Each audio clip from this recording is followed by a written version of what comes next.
बिस्मिल्लाहिर्रहमानिर्रहीम। अस्सलामुअलैकुम। Crime bulletin के साथ मैं हूं सुंदस खान। शामिल करते हैं हेडलाइन। मॉस्को पुलिस की कार्रवाई दौरान patrolling sub inspector Kamran Zafar ने बीमा पुलिस पार्टी हमरा नॉर्दर्न बाईपास पर चेकिंग के दौरान मशकूक ट्रॉले को रोककर तलाशी ली। तलाशी के दौरान टूल बॉक्स में छुपाए गए छालिया के 2 कट्टे बरामद करके ड्राइवर को गिरफ्तार कर लिया गया। ट्रॉले को भी तहवील में लेकर मुकदमा दर्ज कर लिया गया।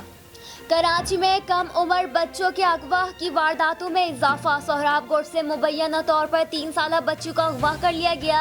मुकदमा दर्ज। मुगवी बच्ची के दादा वाक़ये की तफसीलात बताते हुए आप दीदा हो गए। बताया कि काले रंग की गाड़ी में सवार अफराद बच्ची को उठाकर ले गए। कराची में तेज रफ्तार टैंकर ने 3 अफराद की जान ले ली। अख्तर कॉलोनी के ट्रैफिक सिग्नल पर पानी के टैंकर ने मोटरसाइकिल सवारों को कुचल दिया। मर्द, खातून और बच्ची जान से गए।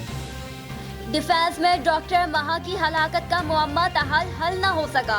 डॉक्टर महा राइट हैंडेड थी, उल्टे हाथ से गोली नहीं चला सकती थी। डॉक्टर्स ने खुदकुशी के बजाय कत्ल किए जाने का इम्कान जाहिर कर दिया। डॉक्टर्स का कहना था कि महा को गोली कनपट्टी की उल्टी तरफ से लगी है।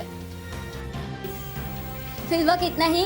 मज़ीद खबरों और अपडेट्स के लिए विजिट कीजिए हमारी वेबसाइट csnlive.tv। इसके अलावा आप हमें फेसबुक और ट्विटर पर भी ज्वाइन कर सकते हैं। देखते रहिए CSN।